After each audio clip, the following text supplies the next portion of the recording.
Aujourd'hui, nous allons faire le schéma des inductions du membre des tétrapodes. Donc pour cela, on va bien sûr utiliser les couleurs conventionnelles. Donc le point de départ, ça va être de montrer qu'il existe différents mécanismes d'induction qui induisent l'apparition des différentes structures et qui créent des axes. Donc notre point de départ, c'est l'axe antéro-postérieur du corps de l'animal. Donc là, c'est l'avant de l'organisme et ici, c'est l'arrière. Vous savez que les gènes OX s'expriment de façon différente selon l'axe antéro-postérieur du corps de l'animal. Donc il y a un secteur dans lequel il y a expression des gènes OX C6, donc c'est toujours une lettre, un numéro, ça veut dire qu'on est dans le complexe, le troisième complexe, puisqu'il s'appelle ABCD. Donc c'est le C, le troisième, et c'est le gène numéro 6. Donc le gène numéro 6 veut dire qu'on est relativement à l'avant. Je ne dessine pas les gènes 7 et 8 parce qu'en fait ils n'ont pas vraiment d'importance. Ce qui va être important pour limiter la zone d'apparition du membre antérieur, c'est où s'exprime le gène numéro 9. Donc c'est le gène du quatrième complexe, du complexe D, ici qui est important. Et donc le membre n'apparaîtra que dans la zone où il y a déjà expression du gène 6, mais pas encore expression du gène 9. Et c'est ça qui va faire l'apparition du membre antérieur. Je ne vais dessiner que le membre antérieur et puis je vous expliquerai ce qui se passe quand on est sur un membre postérieur. Donc l'expression des gènes OX selon cet axe antéro-postérieur est contrôlée par une boîte qui est du côté du télomère. C'est le promoteur qui est du côté du télomère qui fait qu'il y a cette expression avec les gènes des petits numéros vers l'avant et les gènes de forts numéros vers l'arrière du corps de l'animal. Sur la surface du corps de l'animal, on a de l'ectoderme qu'il faut donc bien sûr dessiner en bleu. Et puis on va déjà dessiner un bourgeon de membre qui a déjà commencé à se former, donc on anticipe un petit peu. Donc il s'agit d'ectoderme.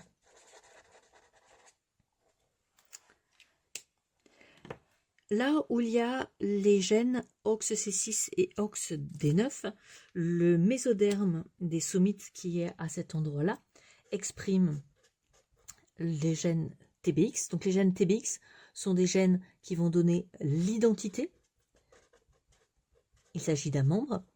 Et ensuite, c'est le numéro. Si c'est TBX5, c'est un membre antérieur. Si c'est TBX4, je vais écrire un petit peu plus haut, TBX4, alors ce sera un membre postérieur. Et pour le membre postérieur, il y a aussi un autre gène qui est PTX1. Donc là, le 5, c'est une identité de membre antérieur. Je l'écris en rouge puisqu'on est à l'intérieur du mésoderme.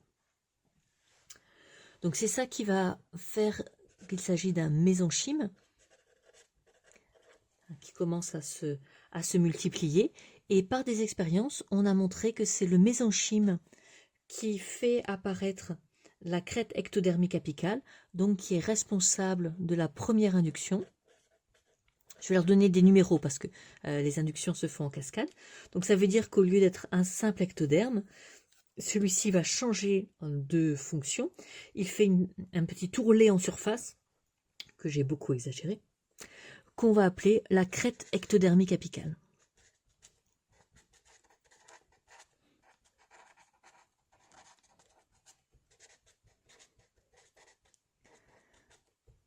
Donc ça, c'est le résultat de la première induction. Alors concrètement, comment se fait cette induction? C'est parce que les cellules du mésenchyme sécrètent du FGF10 que le devenir des cellules de la crête ectodermique apicale change. Je vous rappelle qu'une induction, c'est le changement de devenir de certaines cellules au contact d'autres cellules via un messager chimique local. Donc ici, ça aurait dû être du simple ectoderme, mais ça devient une crête ectodermique apicale au contact du mésenchyme qui a sécrété ce facteur, ce petit peptide local qui est le FGF10. En réponse à ce FGF10, donc on a cette crête qui se différencie et qui se met elle-même à sécréter du FGF8. Donc les numéros ne sont pas exigibles, mais si je mets pas de numéros, vous n'allez pas comprendre parce que le FGF induit la crête ectodermique apicale qui elle-même produit du FGF, alors du coup on n'y comprend plus grand-chose. Donc je mets les numéros, mais ne vous obligez pas à les retenir. Et ce FGF8 est indispensable pour que le mésenchyme continue à produire du FGF10. Donc là, on a un phénomène de rétroaction positive qui entretient la crête ectodermique apicale. Chez les dauphins, on n'a pas cette rétroaction et la crête ectodermique apicale pour les pattes postérieures cesse de fonctionner et elle ne se développe pas.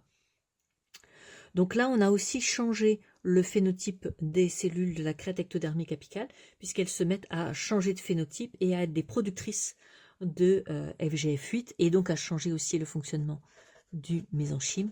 Et donc ça, c'est une deuxième induction, contact du FGF10, contact du FGF8, les cellules du mésenchyme elles-mêmes changent de devenir, elles se multiplient, elles migrent en direction du bourgeon de membre et elles vont devenir ainsi les cellules musculaires à l'intérieur de ce membre et puis aussi tous les autres devenir des cellules mésodermiques.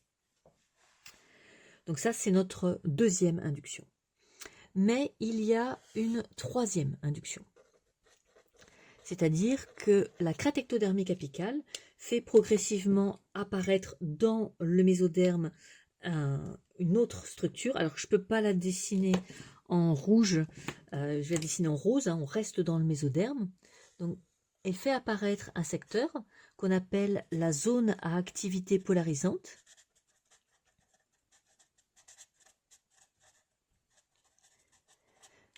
Donc c'est un secteur de mésoderme qui va libérer encore un peptide, c'est des peptides partout, qu'on appelle sonic hedgehog, parce que c'est le mutant chez, alors pas chez les mammifères, ni chez les oiseaux, chez les drosophiles ont quelque chose qui ressemble, et le mutant chez la drosophile est tout hérissé, et donc c'est pour ça qu'ils ont appelé ça le hérisson. Et puis ensuite, il faut croire qu'il y avait un chercheur qui aimait les jeux vidéo et donc qui a appelé ça Sonic, comme le hérisson des jeux vidéo. Et donc cette zone libère le peptide de Sonic Hedgehog, que je vais par la suite abrévier en SSH, et qui diffuse. Donc on a un gradient de Sonic Hedgehog. Alors qu'est-ce que ça change? Les inductions précédentes, elles étaient en tout ou rien. Dès que l'ectoderme reçoit du FGF10, il devient la crête ectodermique apicale. Dès qu'il est devenu la crête ectodermique apicale, il produit du FGF8 qui change le devenir du mésenchyme, qui le fait migrer et rentrer à l'intérieur du membre. C'est en tout ou rien. Et de même, c'est toujours par le FGF que cette crête ectodermique apicale induit l'apparition activité polarisante. Une fois qu'elle est apparue, elle est apparue. C'est du tout ou rien. Sonic Hedgehog, c'est différent. C'est ce qu'on va appeler un morphogène. C'est-à-dire que c'est une molécule qui n'agit pas en tout ou rien, comme les FGF. Elle agit selon un gradient, et c'est pour ça que c'est ce qu'on va appeler une zone à activité polarisante, c'est-à-dire que du côté qui sera du côté de la tête, on aura un pouce, puisque on considère toujours que l'être humain est... Enfin, les êtres, c'est comme si on les mettait dans la position de l'homme de Vitruve. Vous savez, celui qu'on attribue habituellement à Léonard de Vinci. Donc, on va poser la main comme ça.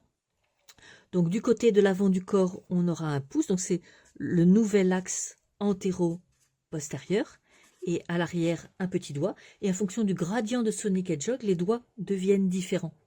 Et donc là, c'est pas en tout ou rien. C'est pas il apparaît un doigt. Et puis c'est tous les mêmes. Il apparaît des doigts différents. Quand il y a beaucoup de Sonic Hedgehog, on a un petit doigt. Quand il y en a beaucoup moins, on a un pouce. Donc là, on a un nouvel axe antéro-postérieur, mais faites attention que ce n'est pas celui du corps. C'est l'axe antéro-postérieur du membre.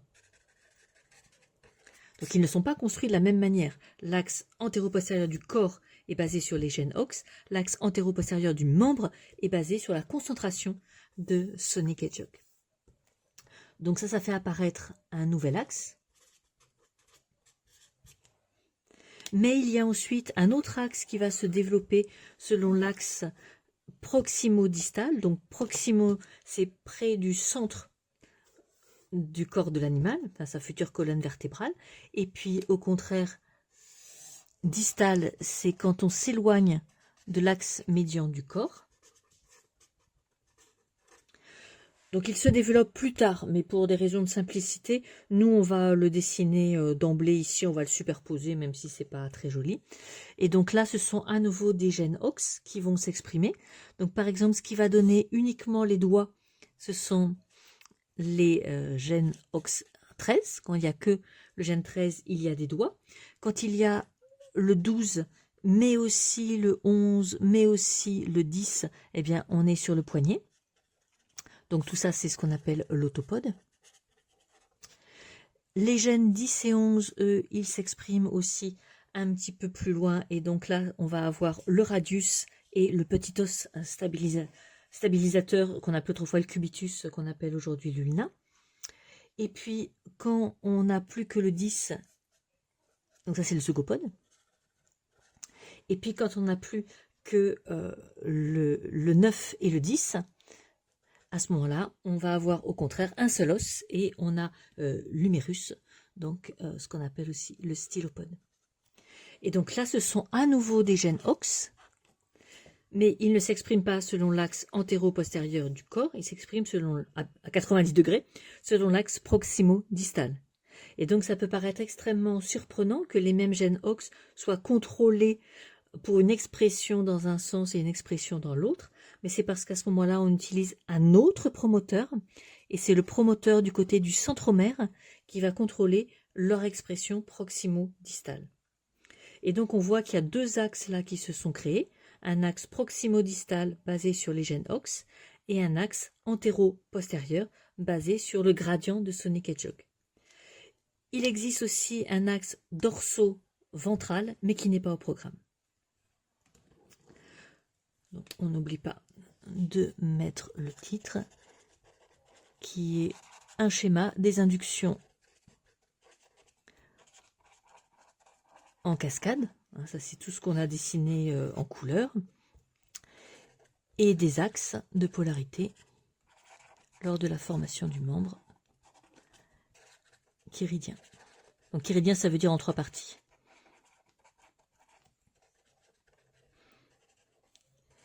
Et le membre chiridien qui est caractéristique des tétrapodes.